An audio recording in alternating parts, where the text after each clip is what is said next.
बिस्मिल्लाहिर्रहमानिर्रहीम। मैं चाहूँगा ये कि ये प्रोग्राम जो है जो आज आप देखें वो ज़रा इनफॉर्मल हो, क्योंकि आप ज़रा गुफ्तगू जो होती है वो ज़रा इतनी स्ट्रेसफुल हो जाती है कि आप लोगों के लिए भी हज़म करना ज़रा मुश्किल हो जाता है। हर बंदा आजकल यही बात करता है जनाब कि फॉर्मेशन जो होगी गवर्नमेंट की वो कैसे होगी। जो हमारे क्राइसिस हैं, सबसे बड़ा क्राइसिस तो हमारा ये है जनाब के इकनॉमिक क्राइसिस है। क्या ये जो गवर्नमेंट बनेगी पीटीआई की, इसके पास टीम है कि वो मैनेज कर सके इन चीज़ों को एंड थिंग्स लाइक दैट। सो हम सारी चीज़ों को डिस्कस कर लूँगा मैं, इकनॉमिक क्राइसिस को ज़रूर डिस्कस करूँगा मैं। उसके अलावा इलेक्शन कमीशन के अंदर जो मिस मैनेजमेंट हुई आफ्टर 6 PM वो भी मैं डिस्कस करना चाहूँगा, और उसका कोई हल निकलेगा या नहीं निकलेगा। ठीक है, सुप्रीम कोर्ट भी उसको एड्रेस करने की कोशिश कर रही है, इलेक्शन कमीशन को भी कह दिया है कि जनाब बाय इलेक्शंस में उनको टेक केयर करें सारी चीज़ों को, और आइंदा कोई इस किस्म का फ्लॉ ना नज़र आए। But at the very same time there still some challenges ahead, और उन चैलेंजेस को क्या पीटीआई गवर्नमेंट मैनेज कर सकेगी या नहीं कर सकेगी। इमरान खान साहब की नीयत पे शक नहीं है, ठीक है, इमरान खान साहब चाहते हैं कि जनाब सारे चैलेंजेस को हैंडल कर लें, बट हो सकेगा या नहीं हो सकेगा ये हमें देखना है। We are keeping our fingers crossed on this one ji. Sheikh Waqas Akram साहब मेरे साथ मौजूद हैं। अब मुझे ये नहीं पता कि मैं इनको ये कहूँ कि मुस्लिम लीग नून में है या नहीं है, क्योंकि इन्होंने आज़ाद इलेक्शन लड़ा, वो मैं बाद में पूछ लेता हूँ आपसे। सेनेटर मुस्तफ़ा नवाज़ खोखर साहब जी मेरे साथ मौजूद है पीपल्स पार्टी से। हुसैन अलाई साहब मुस्लिम लीग काफ से जी, द यंगेस्ट पार्लियामेंटेरियन अभी जो इलेक्ट हुए। आप तीनों का बहुत बहुत शुक्रिया, आप तशरीफ़ लाए। मेरे ख्याल पहले शिकायतें गिले शिकवे शुरू कर लें, पहले इलेक्शन कमीशन से। शिकायतें हैं कोई इलेक्शन कमीशन से? राज्य के हैं जी, राज्य के काफ़ी शिकायतें। क्या? वही आपने खुद जिक्र किया जिस मिस मैनेजमेंट का, उस मिस मैनेजमेंट की बहुत सी सूरतें जो है वो हमें ऑन ग्राउंड नज़र आई इलेक्शन वाले दिन। बहुत सी चीज़ें हमें इलेक्शन से पहले भी नज़र आई, और इलेक्शन होने के बाद 25 तारीख के बाद भी इलेक्शन कमीशन का रवैया जो है वो आपके सामने है। मैं ये समझता हूँ कि इलेक्शन वाले दिन कई हलकों में, सिर्फ हमारे हलके में नहीं, कई हलकों में बाकायदा तौर पे उम्मीदवार, उनके सपोर्टरान पूरा दिन शिकायत जो है वो डीएमओ जो डिस्ट्रिक्ट मॉनिटरिंग ऑफिसर था, जो डिप्टी कमिश्नर को बनाया गया था, एक सेल उन्होंने बनाया था जो कि मॉनिटरिंग कर रहा था और जो आगे इंश्योर करता था कि इलेक्शन कमीशन के बिहाफ पे काम करता था। लोग उस सेल को शिकायत करते रहे, उनकी एक अपनी बायस थी, वो पता नहीं वो कहाँ से वो बायस किस तरीके से शेप अप हो रही थी। इलेक्शन कमीशन को ये बताया जाता रहा कि इलेक्शन कई पोलिंग स्टेशंस पे जहाँ हमारे लोगों के या किसी भी और उम्मीदवार के वोट ज़्यादा है, जो कि ख़ास पार्टी को या तरीके इंसाफ को मैं खुल के कह देता हूँ, उनको उनसे लड़ना चाहते हैं, उनके वोट ज़्यादा हैं, तो वहाँ सुस्त रवि से डिलिबरेटली चलाया जा रहा है। हमने कभी नहीं देखा पिछले 15, 20, 25 साल में इलेक्शन लड़ते हो गया है कि 1.5 घंटे की लंच ब्रेक हो, और प्रिजाइडिंग अफसर सुबह आया है और 5 बजे उसने 6 बजे उसने पोलिंग खत्म करना है, तो वो बीच में 1.5 घंटे की लंच ब्रेक के लिए क्लोज करके, कैन यू इमेजिन कि the doors were closed during that lunch break. ये कभी हुआ ही नहीं। There is nothing like a lunch break during the elections. खैर ये एक छोटी सी चीज़ है, चलो जी, इंसान है, खाना खाना था, दरवाजे बंद करके क्यों खाना खाना था जिस वक्त बाहर हज़ारों लोगों की लाइनें लगी हुई थी। फिर पोलिंग स्टेशंस पे जब गिनती का टाइम आता है तो हमारे पोलिंग एजेंट्स की एक ज़रूरत वहाँ पे क्यों महसूस होती है, और कानून में पोलिंग एजेंट क्यों है, वो हमारा नुमाइंदा है। और वो नुमाइंदा इसलिए है कि वो हमारे मफादात का वहाँ पे तहफ़्फ़ुज़ करे, ये इंश्योर करे कि सारा मामला ठीक हुआ है। अगर आप उसको ही पूरा दिन डब्बों से दूर बिठाए रखेंगे, गिनती के वक्त उसको आप उस कमरे से निकाल के बाहर बिठा देंगे, how would you ensure a fair election? How would you ensure कि ये ट्रांसपेरेंट था? हमें क्या पता कि उस कमरे के अंदर उस प्रिजाइडिंग अफसर की नीयत क्या है, उस असिस्टेंट प्रिजाइडिंग की नीयत क्या है, या उनके अलावा अगर कोई मौजूद है तो उसकी नीयत क्या है, अंदर वो क्या कर रहा है, डबल स्टैम्प्स कर रहा है, या वो जो हर पोलिंग स्टेशन पे राना साहब बच जाते हैं, बैलेट पेपर्स बच जाते हैं। हमें क्या पता कि बचे हुए बैलेट पेपर की बुक्स जो है उसके ऊपर स्टैम्प्स लगा लगा के अंदर डाल, we don't know, and how would we know? इसी काम के लिए कानून के अंदर वो पोलिंग एजेंट जो है उसका किरदार है। एक तो वो हो गया।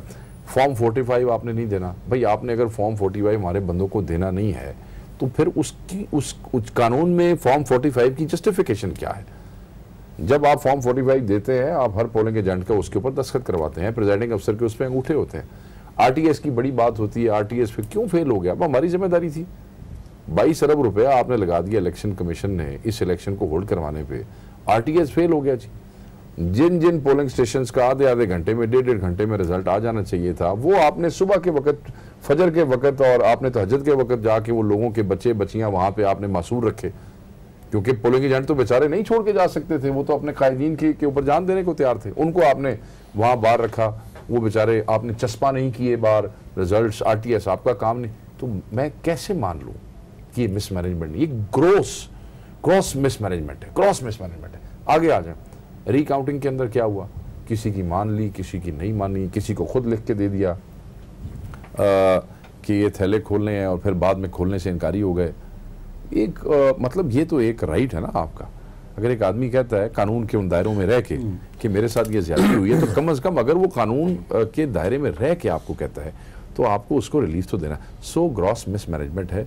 इलेक्शन कमीशन की नाअहली, नालायकी, कमज़ोरी, बददियानती और बदनीति की वजह से बहुत से लोगों का जो मैंडेट है, बहुत से लोगों का जो वो वोट का हक था, वो उनसे छीना गया है।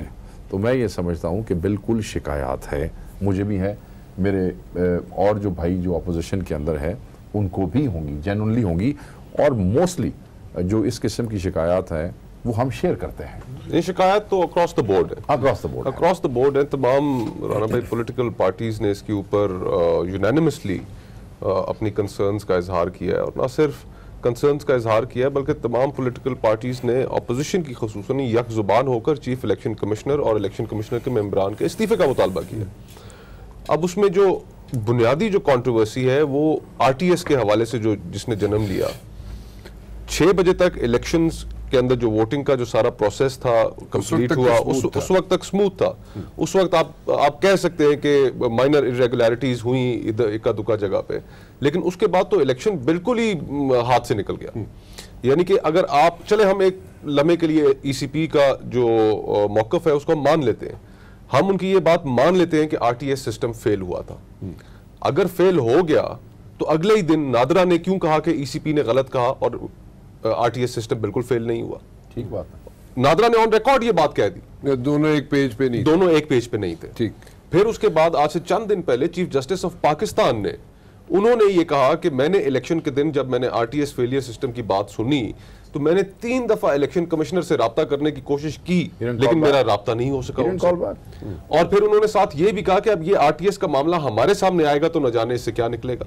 तो यानी कि सिर्फ ऑपोजिशन की जमातें नहीं कह रही, इंडिपेंडेंट इदारे और एक सुप्रीम कोर्ट के चीफ जस्टिस, उन्होंने भी इस चीज के ऊपर शिकायत का इजहार किया, और ईसीपी की रिस्पॉन्सिबिलिटी थी कि ये वहां पर लैप्स ना हो। और सबसे इंटरेस्टिंगली, कल सुप्रीम कोर्ट में एक पेशी के दौरान जो सेक्रेटरी इलेक्शन कमीशन थे बाबर याकूब साहब, उन्होंने कल एक नई स्टेटमेंट दे दी जो आज अखबारात में छपी है, और उस स्टेटमेंट के मुताबिक उन्होंने कहा जी कि आरटीएस सिस्टम फेल नहीं हुआ था, वो सिर्फ कमजोर पड़ गया था, स्लो हो गया था। तो यानी कि अब उनका पहले दिन का मौकफ ठीक था, या उनका आज का मौकफ जो उन्होंने सुप्रीम कोर्ट में बयान दिया वो ठीक है, या नादरा का मौकफ ठीक है। तो तमाम अपोजिशन जमातों की डिमांड एक बड़ी लेजिटिमेट डिमांड है कि इसके ऊपर एक पार्लिमानी कमेटी बननी चाहिए जिसके अंदर तमाम पॉलिटिकल पार्टीज की रिप्रेजेंटेशन हो, और मिलकर इस मामले को देखा जाए कि कौन लोग थे जो इस सिस्टम के फेलियर के रिस्पॉन्सिबल थे, उनको पिन पॉइंट किया जाए, उनको अकाउंटेबल ठहराया जाए, और उसके पीछे क्या मुहर्रकात थे कि जिनकी वजह से आरटीएस सिस्टम को डिलिबरेटली अगर फेल कराया गया। वैसे इसको पॉइंट आउट किया गया था, वैसे इसका आरटीएस सिस्टम को जब इन्होंने इलेक्शन से पहले इन्होंने आईटी एक्सपर्ट्स बुलाए थे इलेक्शन कमीशन ने, तो उन्होंने पॉइंट आउट किया था कि ये जो सिस्टम है ये आपका नहीं चल पाएगा, और उसके अंदर टेक्निकल चीजें, I will do a show on that, लेकिन वो उन्होंने कहा था कि ये चीजें हैं जो आप इनको एंगेज कर रहे हैं, और ये पूरा सिस्टम जो है चोक हो जाएगा। और फिर इवेंचुअली हुआ ही ऐसे। Exactly, that's what I am saying. अब जो आपने इंट्रो में जो बात की ना राना भाई, वो सबसे इंपॉर्टेंट है कि इकोनॉमिक क्राइसिस। अब देखिए, इसमें कोई शक वाली बात नहीं है कि we are heading towards economic crisis. मैं कल परसों एक न्यूयॉर्क टाइम्स का एक आर्टिकल पढ़ रहा था पाकिस्तान की इकोनॉमी पे, तो उसके अंदर चंद जुमले उन्होंने जो लिखे वो मेरे लिए बहैसियत पाकिस्तानी एक बड़े अलार्मिंग से जुमले थे। उसमें उन्होंने कहा कि पाकिस्तान इकोनॉमी वो एक बैटलफील्ड बन रही है चाइना और अमेरिका के दरमियान। वेरी इंपॉर्टेंट सेंटेंस, बहुत इंपॉर्टेंट चीज है। अब इस वक्त अमेरिका और चीन के दरमियान ट्रेड वॉर बिल्कुल एक अलग नहज पे पहुंच चुकी है। दोनों ममालिक एक दूसरे के ऊपर billions and billions of dollars के टैरिफ्स लगा रहे हैं, कस्टम्स ड्यूटीज लगा रहे हैं। और इस सूरत हाल में पाकिस्तान IMF से $12 बिलियन का कर्जा लेने जा रहा है। $12 बिलियन का कर्जा आपको मिलता है नहीं मिलता है, अमेरिकन जो सेक्रेटरी ऑफ डिफेंस है उन्होंने जो स्टेटमेंट दी, फिर उसके साथ जो कंडीशनैलिटीज अटैच होंगी वो हमारी इकोनॉमी के लिए, मिडिल क्लास लोगों के लिए, गरीब तबके के लिए, उनके लिए बैक ब्रेकिंग होगी। और एक इकोनॉमिक क्राइसिस के साथ साथ आपका पॉलिटिकल क्राइसिस ब्रू कर रहा है। तो ये दोनों सूरत हाल जो है ये हमारे मुल्क के लिए बहुत खतरनाक है। तो हमारी जो एक बड़ी लेजिटिमेट डिमांड है अपोजिशन की जमातों की, वो ये है कि इस मामले को जल्द से जल्द रिजॉल्व कराया जाए। ये लोग मुस्तफी हो, जो लोग जिम्मेदार थे इलेक्शन कराने के, वो मुस्तफी हो, उनके पार्लियामेंट्री कमेटी बने, इम्पार्शियल इंक्वायरी तो उस वक्त तक हो ही नहीं सकती जिस वक्त तक ये लोग बैठे, उसके अंदर तमाम पॉलिटिकल पार्टीज की रिप्रेजेंटेशन हो, और वो पार्लियामेंट्री कमेटी इस इलेक्शन के पूरे प्रोसेस को वो उसको देखे, उसको प्रोब करे, उसके लिए इन्वेस्टिगेशन करे, और उसके बाद जिस नतीजे पर भी पहुंचे उस नतीजे पर अमल किया जाए। सो इवन अगर के हुसैन यू थिंक के अगर किसी जगह पे अगर आपको दोबारा इलेक्शन कराने पड़ते हैं after this inquiry and investigation, तो यू थिंक के करवा लेने चाहिए? राम साहब देखिए, सबसे पहले तो मैं बात करूंगा कि जो RTS सिस्टम पे बात हो रही है और ऑपोजिशन ने मेन जो एक चीज़ सामने की है कि RTS सिस्टम फेल हो गया था। तो RTS सिस्टम पे पहले उसका ये भी देखें कि RTS सिस्टम का मकसद क्या था। उसका सिर्फ यही मकसद था कि रिजल्ट जल्दी जल्दी रिटर्निंग ऑफिसर्स के पास पहुंचे। उसको रिजल्ट को बदलने में उसका कोई किरदार या उसका रिजल्ट के साथ कोई लेना देना नहीं था। It was just a system, एक ऐप थी कि जल्दी जल्दी रिजल्ट्स पहुंच सके। जो रिजल्ट काउंट हुआ है वो मैन्युअल हुआ है, जो फॉर्म 45 पे रिजल्ट लिखा गया है वो भी मैन्युअली लिखा गया है। और मैंने भी ये जो अपोजिशन ने बातें की हैं मैंने भी सुनी है कि जी पोलिंग एजेंट्स नहीं बैठे हुए थे, लेकिन मेरे हल्के में जो मैंने देखा था हर पोलिंग स्टेशन में हमारे पोलिंग एजेंट भी थे, हमारे मुखालिफ के पोलिंग एजेंट भी थे। और 6 o'clock जो मेरे खिलाफ इलेक्शन लड़ रहे थे वो भी रिटर्निंग ऑफिसर के दफ्तर में थे और मेरे इलेक्शन एजेंट भी दफ्तर में थे। और क्योंकि ये RTS सिस्टम थोड़ा स्लो हो गया था, जिस वजह से फिर जो उधर प्रिजाइडिंग ऑफिसर्स थे हर पोलिंग स्टेशन पे, उनको कहा गया था कि अपना रिजल्ट लेके रिटर्निंग ऑफिसर के पास आए। मैन्युअली सारा किया था। और जब रिजल्ट एक एक करके प्रिजाइडिंग ऑफिसर ला रहा था तो मेरे इलेक्शन एजेंट और जो मेरे खिलाफ इलेक्शन लड़े थे दोनों वहाँ पे थे और दोनों देख रहे थे एक एक रिजल्ट को आते हुए। तो अगर आप RTS सिस्टम पे बेस करें कि हमारा इलेक्शन में कोई धांधली हुई या कोई फॉल्ट है, तो वो एक प्रोसेस था फास्ट रिजल्ट लाने का, उसको आप नहीं बेस बना सकते धांधली की या कि इलेक्शन में कोई मिसमैनेजमेंट हुई है। तो हुसैन एज अ पॉइंट, क्योंकि यही पॉइंट था जो लेके चले थे कि बेसिकली इसको फास्ट उसको ट्रैक पे रखना था ताकि उसके रिजल्ट जो है फास्ट ट्रैक पे आना, लेकिन बाद में मैनुअली आना शुरू हो गया इसलिए डिले हुआ था। एक और बात मैं करना चाहूँगा, 2013 में हमें भी फॉर्म 45 बड़े पोलिंग स्टेशन से नहीं मिला। 2008 में शुजात साहब के इलेक्शन में उनके भी हमें फॉर्म 45 2 दिन हम अपने पोलिंग एजेंट से फॉर्म्स ढूंढते रहे थे। तो ये भी बीच में एक फैक्टर आ जाता है। आई एम नॉट सेइंग कि this is the only reason, लेकिन ये भी फैक्टर आ जाता है कि आपके पोलिंग एजेंट्स उस जिम्मेदारी के साथ फॉर्म 45 कलेक्ट करना या पोलिंग स्टेशन पे बैठ के रिजल्ट गिनते नहीं है। मैं मेरे ख्याल में व्यूअर्स को बता दूं, मैं बताना भूल गया था, चौधरी वजाहत हुसैन साहब के बेटे हैं हुसैन लाई साहब, और सबसे यंगेस्ट मेरे ख्याल में MNA है जो अभी पार्लियामेंट में लोअर हाउस में जाएंगे, जनाब MNA बने अभी। तुसी कुछ कहना चाह रहे हो? चौधरी वजाहत साहब के बेटे हैं, हमारे भतीजे हैं। बात यह है कि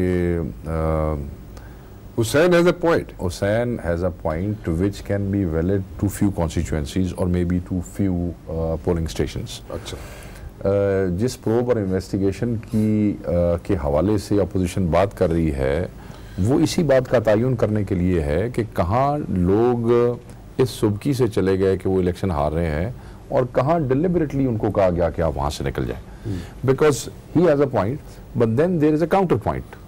कुछ लोग जो हैं वो हमारे इस अजीज़ की बात से इत्तेफाक नहीं करते हैं, हो सकता है वो इनकी कॉन्स्टिट्यूंसी की हद तक ठीक हो, but he can only speak for his constituency, I can speak for my constituency, he can speak for his constituency. So हर जगह पे जो मामलात हैं वो एक हल्के डिफरेंट है, एक हल्के में भी 400 पोलिंग स्टेशन में डिफरेंट तरीकों से मिसमैनेजमेंट हुई है। ठीक है जी, तो ये तो वो एक शिकायत थी जो कॉमन हर जगह पे शेयर की है। मसलन मैं ये कह रहा हूँ आपको ऑन रिकॉर्ड कि हमारे एजेंट लड़ते रहे वहाँ पे रात गए तक, देर तक कि हम जाएंगे ही नहीं यहाँ से जब तक आप हमें फॉर्म 45 नहीं देंगे। कई बंदे तो ये सोच रहे थे कि उन्होंने इलेक्शन हारना ही कोई नहीं है। वो तो उन्हें पता चला उस वक्त जिस वक्त उनका नतीजा उनको नहीं दिया गया, रिटर्निंग ऑफिसर के पास उनको मिला। राणा साहब आप ये देखें ना कि गुजरांवाला नून लीग ने क्लीन स्वीप किया है, उकाड़ा नून लीग जीती है पूरा। तो अगर आप अक्रॉस द बोर्ड कहें कि अक्रॉस द बोर्ड मिसमैनेजमेंट हुई है या किसी प्लान के जरिए हुआ है, तो फिर वो प्लान गुजरांवाले में क्यों नहीं एक्टिव हुआ, वो प्लान उकाड़ा में क्यों नहीं एक्टिव हुआ? सारों ने जितनी सीट्स पीएमएलएन ने निकाली है वो आप देखें कि अच्छा खासा नंबर है। हाँ जो अभी निकला है। लेट मी टेल यू मैं एक बात सिर्फ एक वन लाइनर कह दूं फिर मुझसे देखें जिस वक्त पॉलिसी की हाँ नहीं वन थिंग मुझे याद है और हमारा तो बड़ा ताल्लुक और रिश्ता रहा है चौधरी शुजात साहब से। उस वक्त जब PMLQ चली गई ऑपोजिशन के अंदर तो ही मेरा स्टेटमेंट के धांधली नहीं ये धांधला हुआ है, ठीक है। उस वक्त भी हम सारे PMLQ के MNAs थे। ये आर्गूमेंट हमारे पे भी दिया जा सकता था जी कि आप ये 54-55 बंदे तुसी जेड़े बन के आ गए हो, अगर धांधला हो गया हर जगह पे तो ये कैसे बन के आ गया। लास्ट टाइम भी ऐसे ही हुआ कि जिस वक्त इमरान खान साहब बार बार कह रहे थे कि मुल्क में धांधली हो गई तो उसका काउंटर आर्गूमेंट यही था कि जनाब फिर KPK में जो आपके बंदे बन गए धांधली वहां नहीं हुई, धांधली वहां। तो ये इतना सादा काम नहीं है। जब इस किस्म की डिजाइन की जाती है तो फिर चीजें टारगेट की जाती है। Right, let me put it this way. मैं मुस्तफा आपकी तरफ आना चाहूंगा। I have a suggestion. My suggestion is कि why can't we have like a economic policy for like 15-20 years. मैं इसी सजेशन को लेके चल रहा हूँ पिछले कई दिनों से। 15-20 ईयर्स की एक इकोनॉमिक पॉलिसी हम लोग बना लें और उस पॉलिसी को बना के उसको एक ब्लैंकेट कवर दे दें। ब्लैंकेट कवर ये दे दें कि जिसकी भी गवर्नमेंट आए वो जनाब उसको चेंज ना कर सके, SRO से चेंज ना हो इकोनॉमिक पॉलिसी, नंबर 1। नंबर 2 ये है कि उसके अंदर रिप्रेजेंटेशन हो सारी पॉलिटिकल पार्टीज़ की, एक दो बंदे भेज दें और इकोनॉमिक एक्सपर्ट्स भी उसके अंदर रख लें, ठीक है जी। और वो एक उनको एक कमरे में एक बिल्डिंग में रख लें, उनको बना के पॉलिसी उनको कहें जी ये पॉलिसी है और इस पे चलें। उस पर आप लोग इत्तेफाक करेंगे, Q लीग हो गई, पीपल्स पार्टी हो गई, शेख साहब हो गए, आप लोग इत्तेफाक करते हैं इस चीज़ से कि नहीं? राणा साहब गुजारिश ये है कि आइडियली तो आपकी बात के अंदर वजन है, लेकिन मुख्तलिफ सियासी जमातों की इकोनॉमिक पॉलिसीज़ की वजह से ही उनके आपस में डिफरेंसेस ऑफ ओपिनियन होते हैं, ठीक है। अब जिस तरह पाकिस्तान पीपल्स पार्टी की नज़रिए में शामिल है, हमारी आइडियोलॉजी में ये बात शामिल है कि हम डिस्ट्रीब्यूटिव इकोनॉमिक पॉलिसी के अंदर यकीन रखते हैं कि ये या इकोनॉमी का एक बड़ा चंक जो है वो हम ट्रिकल डाउन में बिलीव नहीं करते, हम बिलीव करते हैं डिस्ट्रीब्यूटिव इकोनॉमी। ओके। अब उसके अंदर बेनज़ीर इनकम सपोर्ट प्रोग्राम उसकी एक बहुत बड़ी एग्जाम्पल है कि जिसके अंदर हमने जो पुअरेस्ट ऑफ द पुअर थे उनके लिए हमने एक बड़ा ये एक प्रोग्राम हम सामने लेकर आए। अभी भी इस इलेक्शन के हवाले से भी जो हमारा मंशूर था उस मंशूर में हमारे और इस तरह के डिस्ट्रीब्यूटिव बड़े सब्सिडाइज्ड किस्म के प्रोग्राम्स थे। उसको एक नया रंग दे दिया जाता है, एक प्री पोल रिगिंग के नाम से दे दिया जाता है। नहीं, pre poll rigging is something else. मैं तो आपको रिलीज करने नहीं, मैं तो आपसे इकोनॉमिक पॉलिसीज की बात कर रहा हूँ ना। ठीक कह रहे हैं। 1000 रुपए महीने वो तो एक वो तो एक ऐसा प्रोग्राम था राणा साहब के जो हमने शुरू किया और हमारे बाद मुखालिफीन आए और उन्होंने भी शुरू किया। दुनिया के और कई मुल्कों और पूरी दुनिया में उसको इस प्रोग्राम की वर्ल्ड बैंक और दीगर जो इंटरनेशनल इदारे हैं वो इसकी एग्जांपल देते हैं और एक गोल्ड स्टैंडर्ड प्रोग्राम गिना जाता है। पजीराई मिली उसको। तो कहने का मकसद ये था कि हमारी इकोनॉमिक पॉलिसीज के अंदर ही डिफरेंस है। जिस तरह अब नून लीग जो है वो चाहती है कि जी के प्राइवेटाइजेशन हो, हम प्राइवेटाइजेशन के मुखालिफ हैं। हम नहीं चाहते कि पब्लिक सेक्टर एंटरप्राइजेज प्राइवेटाइज हो और प्राइवेट प्रॉफिट के लिए हजारों लाखों लोगों को बेरोजगार किया जाए। तो फंडामेंटल हमारे डिफरेंसेस हैं जिनकी वजह से हम शायद एक किसी उसके ब्रॉडर कॉन्टूर्स पे तो हम एग्री कर सकें, लेकिन उसकी जो फाइन और इंट्रिकेट डिटेल्स हैं उसके ऊपर पॉलिटिकल कंसेंसस नहीं है। अब जिस तरह IMF के पास ये जा रहे हैं $12 बिलियन लेने के लिए, पहली डिमांड IMF की जो होगी, जिसको ऑलरेडी असद उमर साहब अपनी स्टेटमेंट के अंदर उन्होंने तकरीबन उसका अंदिया भी दे दिया कि हम इंडिकेट कर चुके हैं, वो है कि public sector enterprises PIA, steel mills और दीगर इदारे कि उनको हम एक वेल्थ मैनेजमेंट फंड बनाएंगे और उसके अंदर पार्क कर देंगे। प्राइवेटाइज करने का उन्होंने नया तरीका ढूंढा है, हम तो उसकी खुल के मुखालफत करेंगे। हम तो नहीं चाहेंगे कि किसी भी सूरत नेशनल कैरियर PIA बंद हो, हम नहीं चाहेंगे कि स्टील मिल्स बंद हो, लाखों लोगों का जो रोजगार उससे वाबस्ता है हम तो बिल्कुल कतई नहीं चाहेंगे। अकाउंटेबल, क्योंकि हर जमात की जिस तरह पहले कहा गया कि अपनी पॉलिसीज होती हैं, हर जमात अपने तरीके से चलती है, और जब एक जमात अपोजिशन में बैठी होती है तो अपोजिशन उनकी पॉलिसीज पे करते हैं। जब असेंबली में जाते हैं तो उनकी पॉलिसीज में जो भी थोड़ी सी उनको नज़र आता है कि this is not right, this is not right, जिस तरह अभी वो बता रहे हैं, तो उन पे सारी उनकी आर्ग्यूमेंट बेस होती है। तो आप उनकी पॉलिसी को फिर अगली हुकूमत आके आगे नहीं लेके जा सकती, और हमारी सियासत में ये रवायत भी रही है। लेकिन this is for our country. हाँ, यही मैं अभी यही बात करने लगा था कि हमारी सियासत में ये रवायत भी रही है कि आप सिर्फ इकोनॉमिक पॉलिसीज़ नहीं, बल्कि कोई भी प्रोजेक्ट हो जो पिछली गवर्नमेंट का हो, अगली गवर्नमेंट में आ रहा हो, तो इधर इट इज़ डिलेड और it is completely cancelled, because आप हमारी जो अगली हुकूमत आती है वो उनको उसका बेनिफिट नहीं लेके देना चाहती। दे डोंट वांट कि उनकी जो पॉलिसीज़ थी या जो उनके प्रोजेक्ट्स थे वो उनके टेन्योर में आके सक्सेसफुल हों और उनको उसका रिवॉर्ड मिल सके। तो हमें एज पॉलिटिशियंस, ये मैं समझता हूँ कि हम पार्टियों में इतने बंट चुके हैं कि हम लोग अपने मुल्क के एट लेवल हम सोचना भूल गए हैं। हम अपनी पार्टी को डिफेंड करने में हर हद क्रॉस कर सकते हैं। जो हमने रूथलेस बोरोइंग की हुई है, ये देखिए स्ट्रेटजी नहीं, उसकी रूथलेस बोरोइंग जो है ना राणा साहब, हमने कभी फंडामेंटल फैक्टर्स के ऊपर तो गौर किया ही नहीं। उसमें हमारा भी कसूर है एज पॉलिटिकल पार्टी। अगर हमारा कसूर है हर पार्टी जो हुकूमत में रही है तो हमें तस्लीम भी करना चाहिए। इस 20 करोड़ 21 करोड़ के मुल्क के कितने टैक्स पेयर्स हैं आपके? Not even a million. Trust deficit है ना? नहीं, not even a million. But still there is a trust deficit. There is a reason for that. Active जो आपका टैक्स पेयर है वो तकरीबन 1.5 से 2 लाख के दरमियान है। बाकी सारा सैलरीड क्लास है जिसे टैक्स लिया जाता है। पूरी दुनिया में पाकिस्तान की टैक्स टू जीडीपी रेशो जो है वो अफ्रीकी ममालिक से कंपेयर की जाती है, यानी कि इतनी लो है। तो जब तक आपने इन चीजों के ऊपर तवज्जो नहीं देते जो आपके फंडामेंटल है आपकी इकोनॉमी के, और अब देखिए ना अभी राणा साहब ट्रस्ट डेफिसिट की जहां पर बात है वो बिल्कुल अपनी जगह पर दुरुस्त है। अभी एक हुकूमत आई है, उसने आने से पहले ये बयानात दिए थे कि मैं, खान साहब ने कहा कि मैं खुदकुशी कर लूंगा अगर मुझे किसी के सामने हाथ फैलाने पड़े, कि मैं अगर कहीं से कर्जा लेना पड़े मैं खुदकुशी कर लूंगा। अब चला के दिखाएं इकोनॉमी, जो उन्होंने बड़े बड़े दावे किए थे, जो एक्सपेक्टेशंस हाई की है। मैं यही जो अभी मैं पहले बात कर रहा था ना, मैं ये वही बात होगी कि हमारी ऑपोजिशन को लगता है कि इट्स नॉट देयर जॉब अपने मुल्क को चलाना। वो कहते हैं कि जी अब जो हुकूमत में आ गए वो जरा चला के तो दिखाएं हमारा मुल्क किस तरह चलता है। ऐसे है कि एक्चुअली ये ऑपोजिशन की जॉब ही नहीं है मुल्क को चलाना।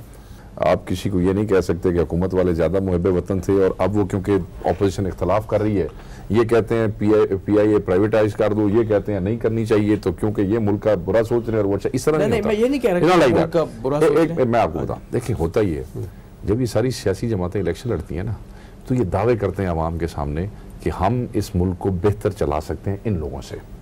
इन्होंने मुल्क का भट्ठा बैठा दिया, इन्होंने मुल्क की मईशत बर्बाद कर दी है, ये चोर हैं, ये डाकू हैं, इन्होंने जनाब मईशत ठीक असी बनावांगे, हम मईशत भी ठीक कर देंगे। ये एनजीओज नहीं है, फिर जीरो से स्टार्ट, ये एनजीओज नहीं है, ये पॉलिटिकल पार्टीज हैं। इनकी फाइनेंशियल टीम बहुत बड़े बड़े दावे करके आई कि ये सब चोर डाकू हैं, मुल्क को बर्बाद करने वाले हैं। जब हमें मौका मिलेगा तो हम इस मुल्क की मईशत को भी ठीक करेंगे। यस, हम इस मुल्क की मईशत को भी ठीक करेंगे। हम यहाँ करोड़ नौकरियां भी लेके आएंगे, हम 50 लाख घर भी बनाएंगे, हम वो 12 अरब जो पहले कहते थे नहीं लेना था खुदकुशी करनी है, अब वो कहते हैं कि अब मईशत ठीक करेंगे। तो भाई आपके वाला जो चीज़ है वो इसलिए मुमकिन नहीं है कि फिर वो पार्टी उस फाइनेंशियल सक्सेस का क्रेडिट लेगी ना अगले इलेक्शन के अंदर। ठीक है, लेकिन और is there any other solution Sheikh साहब? No, there are solutions available, such as you've got to cut your spending.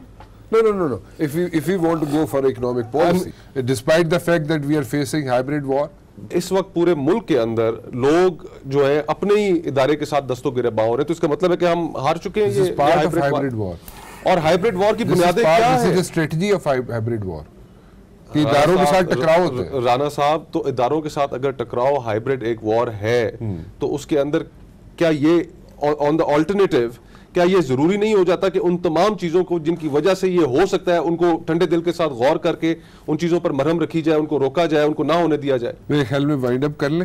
Why not? This is about time. This is about time. Anyway ji, thank you very much ji, बहुत बहुत शुक्रिया आप सबका। ठीक है जी, मेरा एक कंसेंसस जो मैं निकालना चाह रहा था वो नहीं है कि जहाँ पे पॉलिटिकल पार्टीज जो हैं अगर वो 15-20 साल के लिए बनाना चाहे इकोनॉमिक पॉलिसी तो वो नहीं बना सकेंगे, कंक्लूडिंग एंड तक नहीं पहुंच सकेगी, लॉजिकल एंड तक वो नहीं पहुंच सकेंगे, सियासत मुक जाएगी। ठीक है, लेकिन फिर मुल्क कहाँ गया, मुल्क के लिए क्या किया जाए, उसका सोल्यूशन क्या निकाला जाए, कैसे इकोनॉमिक पॉलिसी बनाई जाए जो कि एक लॉन्ग टर्म जिन्होंने दावे किए थे वो चलाएं इस मुल्क को, उस हवाले से मतलब मुद्दा पा दो तुसी नहीं, मुद्दा नहीं, उन्होंने किया सी असी बेहतर उन चलाओ। चलो ठीक है, हम तो पुराने पाकिस्तान, हम पुराने पाकिस्तानी हैं, नवे पाकिस्तानी हैं, नुकड़ा पाकिस्तान। तुसी वही कह रहे हो? नहीं, मैं कह रहा हूँ कि अगर नया पाकिस्तान बनाना है तो कलेक्टिवली बनाना होगा, और अगर हमने अपने मुल्क को बदलना है तो उसमें ये नहीं है कि जो नई पार्टी आई है वही इसको चलाए, वही इसको संभाले। जो पुरानी पार्टीज रही हैं, अभी इस वक्त असेंबली में बहुत काबिल MNAs, बहुत काबिल MPs भी आएंगे, उन सारों की मुशावरत के साथ जो भी नेक्स्ट पॉलिसीज ड्राफ्ट होनी है उनकी मुशावरत के साथ होनी चाहिए। और मेरा जो ख्याल है, this is my personal opinion, कि अपोजिशन की जो वॉइस होती है उसको सबसे ज़्यादा सुनना चाहिए। सर आपको एक बात बताऊं बेटा, आप अभी अल्लाह ने आपको पहली दफ़ा MNA बने माशाल्लाह, बड़ा लॉन्ग, ये ऐसे होता है कि पार्लियामेंट तो बहुत बड़ी चीज़ है ना जिसमें सारी पार्टियाँ होती हैं। इधर आपको भी पता लगेगा 2 महीने के बाद कि पार्टी के अंदर वो पूरी पार्टी की नहीं सुनते, आप तो पूरी अपोजिशन की बात कर रहे हैं। वहाँ भी आई जानिए 4 आदमी हो जाते हैं, बाकी जो बड़े दावे कुर्बानियों के दे के आते हैं, हमने फलानी पार्टी के लिए ये किया, और पिछले कमरे बैठे उधर इंतजार मुलाकात दे। तो यहाँ तो अगले अपनी पार्टी से पूरी मशावरत नहीं करते हैं, बात कर रहा हूँ ना। बस यही बदकिस्मती है, ये तो पार्लियामेंट तो हमारी यही बदकिस्मती है कि जो आइडियल सिचुएशन होनी चाहिए हमारे मुल्क में, हमारे सियासतदानों में, वो हमारे सियासतदान उस तरीके से अभी तक उस मैच्योरिटी पे नहीं पहुँचे कि वो उस तरीके से मुल्क को हैंडल करें या पॉलिसीज़ डेवलप करें। क्योंकि अगर आप देखें, चाहे आप छोटे लेवल से शुरू कर दें, अगर आप सिर्फ एक हल्के की सियासत लें तो एक सियासतदान में इतनी हिम्मत होनी चाहिए कि वो अपनी तनकीद सुन के अपने जो तनकीद होती है उसे सीखे।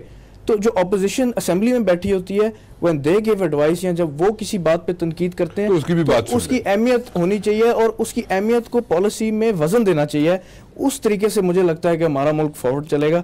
अगर हम यही करें कि जो हुकूमत कहती है दैट इज़ करेक्ट, जो अपोजिशन कहती है दैट इज़ रॉन्ग, अगर हम उस रास्ते पे चले तो जो अभी हमारे मुल्क के लाते हैं 5 साल बाद शायद इससे भी ज़्यादा बुरे हो। बिल्कुल ठीक है जी। So we're keeping our fingers crossed. Lots of like serious challenges ahead for PTI.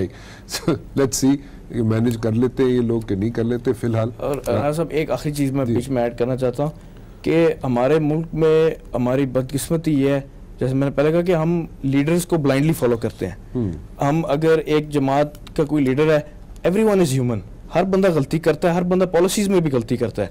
तो लीडरशिप अगर कोई पॉलिसी ड्राफ्ट करती है तो उसकी अपनी जमात का भी काम बनता है कि क्वेश्चन करे उस पॉलिसी को। अगर कोई लीडर कोई फैसला, वो बंदा कार चला जाएगा, करने वाला खुदे लाइन लगा ये पुरानी सियासत है ना। अब नए पाकिस्तान में होपफुली चलो, और तुसी नवे पाकिस्तानियां ने बन गए शादी देखते हैं, तुसी केड़े खुदे जाके लगदे। एनीवेज जी, I have to wind up over here. फिलहाल राना मुबशिर को इजाजत दीजिए, अल्लाह हाफिज।